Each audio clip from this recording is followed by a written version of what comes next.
Tá, e daí? Como?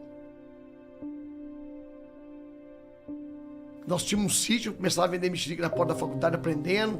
Aí devagarinho vim para São Paulo, vim para 25 de março para acelerar. Vim para 25 de março, buscar mercadoria e vender em porta, até que em 1989 eu montei minha primeira lojinha, chamada já Ricardo Eletro, uma lojinha de 20 metros quadrados.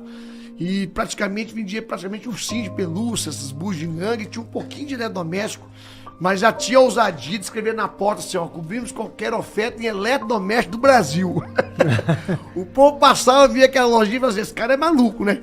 Porque tem pouquinho elétrico, como é que ele faz os negócios todos? Mas ali, parece que não, mas eu sempre acreditei muito no marketing, você falou do Luciano Huck, muito marketing.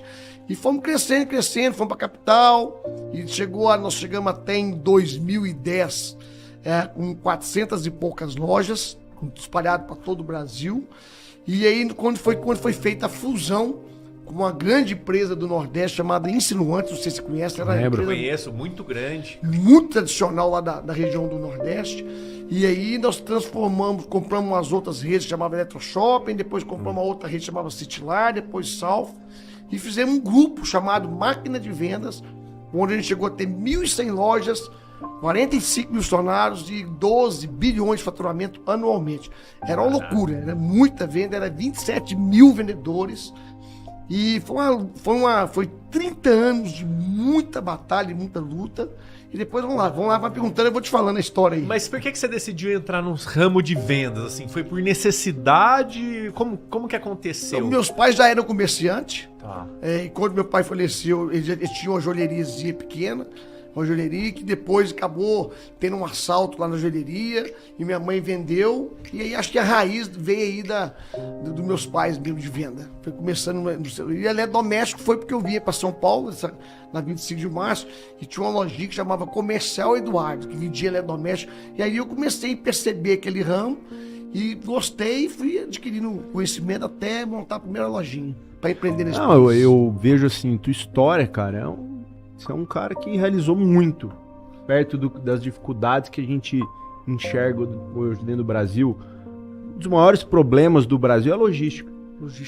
É um dos maiores problemas. Se comparar nosso sistema de logística com qualquer sistema de logística americano, você já sabe como que é a realidade lá. Então, eu enxergo isso uma história brilhante, assim. Foi muito trabalho, 30 anos de muito trabalho. Ricardo, mas tem um negócio que a gente nunca esquece, eu nunca vou esquecer. O Gustavo, eu tinha 28, você tinha uns 25 anos de idade.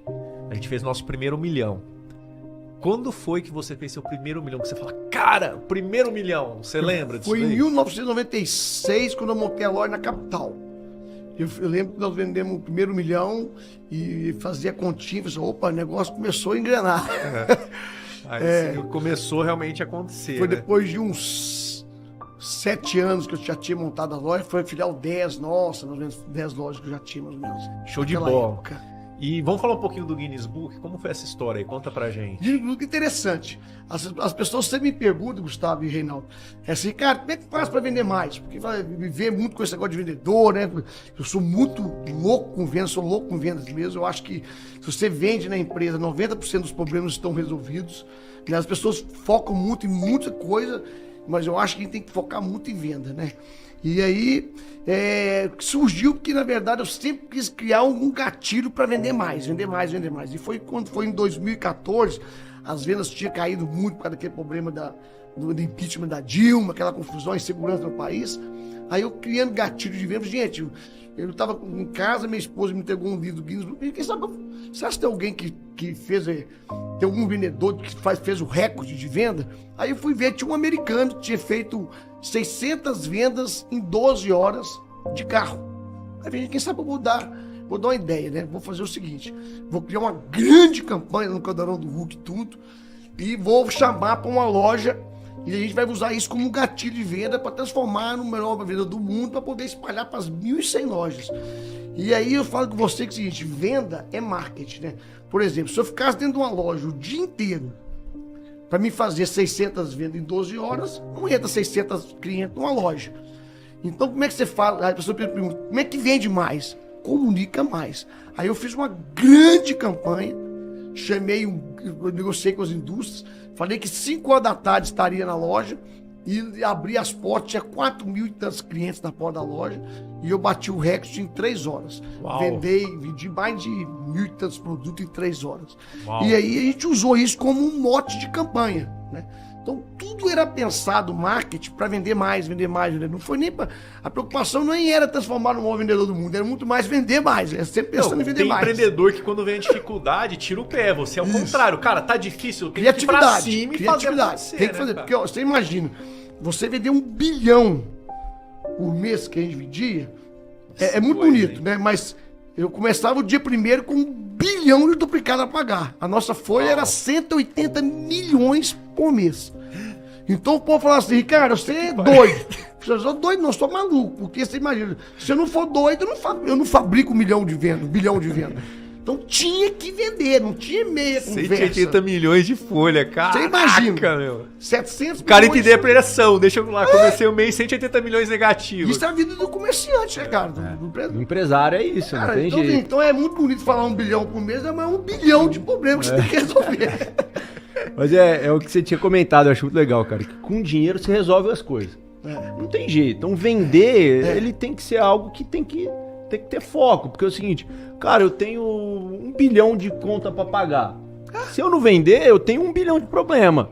Agora, se eu estiver faturando, A coisa vai. eu vou dar um jeito. Você vai corrigindo as Eu vou torneirinhas. arrumando. A margem, você corrige ali. Claro, Agora, você se você não- não vender, você não faz nada. Você não pode fechar o olho. É. Eu vou só vender, não. Não. Você tem que pensar, cara, eu tenho problema? Tenho. Mas é mais fácil eu resolver esse problema com dinheiro do que sem dinheiro. Mas- Eu preciso contratar um cara bom, eu preciso fazer não sei o que, eu preciso melhorar a logística, preciso de caminhão, eu preciso de sistema. Só consegue resolver isso com grana. Gustavo, eu falo que uma empresa é como vocês dois aqui, ó. Não é à toa que vocês estão onde vocês estão. Tem que ter uma cabeça pensante e alguém que executa. É um corpo. Tem a cabeça e o corpo. Se tiver só quem pensa e não tiver quem executa, a empresa não vai. Então, lá no meu caso, eu era a cabeça que fazia venda, marketing, ficava 80% do meu tempo focado nisso. E tinha o Rodrigo, que era o cara que cuidava de toda a operação para que a coisa acontecesse. Se não tiver os dois, cara, é difícil a empresa ir para frente. Não tem importância você ser o corpo, ser a cabeça, importa, mas tem que ter quem pensa e quem executa. Porque você fazer a coisa acontecer, né, Reinaldo? Você pensar, raciocinar, fazer venda, fazer gatilho de venda 24 horas para vender 1 bilhão, gasta muito tempo, gasta muita energia, liderar essa equipe de venda. Então tem que ter alguém também que executa. Então, falando de cultura de vendas, como que você conseguiu implantar essa cultura de venda, de sangue no olho dos seus colaboradores? Cara, se você pudesse dar uma dica pro pessoal aí. Não, eu criei uma política chamada É Proibido Perder Venda. O que é essa política? É uma cultura. Todo negócio tem várias coisas que você põe a água, assim, sai pela mão, várias pontas que você perde venda. Você perde venda para o vendedor, você perde venda para o marketing mal feito, você perde venda por não ter a pessoa que faz a autonomia do preço na hora certa. Você perde. Então, assim, eu mapeei tudo que eu fazia. Por isso que eu ia para o ponto de venda, sentia o cheiro do e ali eu começava a perceber o quanto as pessoas, inclusive quando a empresa vai crescendo, quantas a área administrativa vai travando a venda. Vai travando uma venda, vai travando outra, e eu ia destravando essa venda, criando sistema para que a venda não perdesse nenhuma venda. Quer ver um exemplo? Fala um exemplo. 15% das nossas vendas, por exemplo, era o seguinte: o cliente ia comprar um produto e falar, eu quero que você receba na minha casa. Né? E aí a empresa estava com 1.000 e tantas lojas. Quando um belo dia eu chego na empresa, estou batendo lá, falo, o cliente quer comprar geladeira, quer pagar na casa. Não tem esse modelo mais de venda aqui, não. Mas como assim? Não, cortaram. Cortaram porque estava tendo problema de roubo na hora que fosse pegar o dinheiro, o caminhoneiro, e aí cortaram esse tipo de venda. Espera aí, mas aqui isso não é venda. Quem é que deu essa ordem? Administrativamente, a ordem veio do Compraz, tem que cortar. Abre essa venda aqui agora. Aí eu ia para dentro da minha empresa, sentava todo mundo, estudava como que a gente tinha que fazer para não perder aquela venda. Aí nós criamos um cofre em cada caminhão, tipo boca de lobo, para as pessoas. Então, assim, a maioria das pessoas, à medida que vai crescendo, elas vão cortando para ficar mais fácil a venda. A área administrativa vai cortando a venda. Então eu criei, assim, mais de 50 fases que um negócio perde venda e fiz uma bíblia mesmo.